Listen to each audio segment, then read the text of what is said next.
एकाच गटातील चुलत भावाची परवानगी न घेता 3 वर्षापूर्वी सख्या भावात चतुर्सीमा टाकून वाटणी झाली असेल तर आता त्यामध्ये बदल करता येतो का? नमस्कार, मी आपला वकील मित्र विशाल गावडे. चला तर मग कायद्याचं म्हणजेच तुमच्या फायद्याचं बोलूया.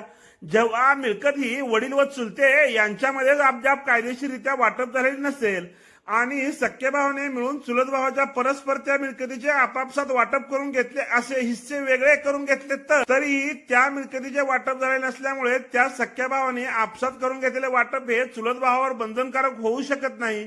वडिलांच्या मिळकतीचे वाटप ज्यावेळी करावयाचे असते त्यावेळी त्या मिळकतीमध्ये ज्या ज्या लोकांनी हक्क व हिस्से आहेत त्या सर्वांनी एकत्र बसून आपसात संमतीने वाटप करावे लागते.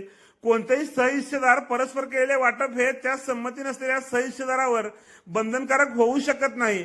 आपण आपसात वाटप करून मिळकत डेव्हलप केल्यानंतर चुलत भाव हे संपूर्ण जमिनीचे सरस निरसमानाने वाटप होऊन मिळाले असा दावा दाखल करू शकतात आणि त्या दाव्यामध्ये हिस्से बदलू शकतात. डेव्हलप केलेली मिळकत सुद्धा चुलत भावाच्या हिश्श्याला जाऊ शकते. त्यामुळे चुलत भावाला सोबत घेऊन वाटप करून मगच मिळकतीचे डेव्हलप करणे फायदेशीर ठरते. व्हिडिओ आवडल्यास व्हिडिओला शेअर करा व कोर्ट कचेरी या युट्यूब चॅनलला सबस्क्राईब करा.